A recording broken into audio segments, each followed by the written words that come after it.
Ah, ah. L'affaire suivante concerne un cas de tentative d'homicide caractérisé. Faites entrer l'accusé, je vous prie. Oui. Si. Oui. Ça va. Oui, prenez votre place, je vous prie. Installez-vous. D'accord, merci. Bien. Alors, vous avez été reconnu coupable de tentative de meurtre au premier degré et avec préméditation. Un crime odieux qui, visiblement, n'éveille en vous aucun remords. Je récapitule donc les faits. Vous êtes accusé d'avoir, dans l'après-midi du 17 février 2012, essayé de tuer le temps. On peut dire que vous avez été pris en flagrant délit, puisque suite à une descente de police dans votre immeuble, on a trouvé le temps suspendu dans votre salle à manger. Pouvez-vous expliquer votre geste? Ah ben tout à fait, hein, monsieur le juge, ça tout à fait. Hein. Peut expliquer, hein. Ça peut expliquer. Ça peut...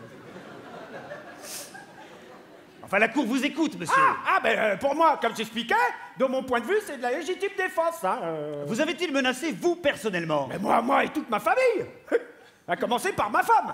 Hein.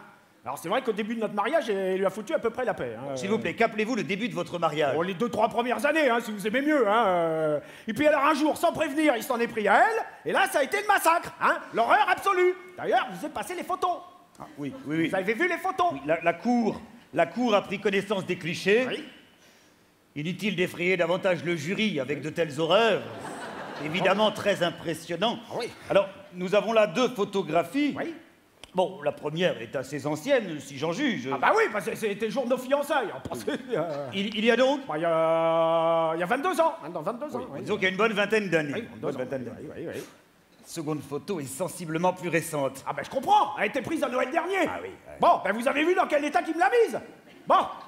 Effectivement, d'après les experts, on retrouve bien les séquelles Oui. consécutives à ce type d'agression, notamment au niveau de la face et de la coiffure. Oui, c'est évidemment très impressionnant. Et ses mentons. Vous avez vu ses mentons? Au début de notre mariage, elle n'en avait qu'un. Hein. Ah oui. Comme pour ses ventres, elle n'en avait qu'un. Bon, ben si c'est pas de la barbarie, qu'elle te tait. Qu'elle te tait. Mais là où j'ai pas accepté, c'est quand elle s'en est pris à mes gamins. À vos enfants? Oui, à mes enfants. Croyez pas que ma fille, elle est née avec les cheveux roses et un anneau dans le nez, non? Hein? C'est le temps qui l'a rendu comme ça. Quittez-moi.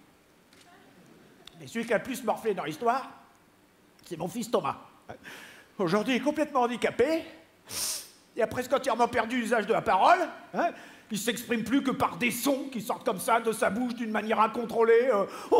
Trompe pas. Ça va. Vas-y, lâche-moi, je suis sur la console. Stop, s'il vous plaît. Ça va.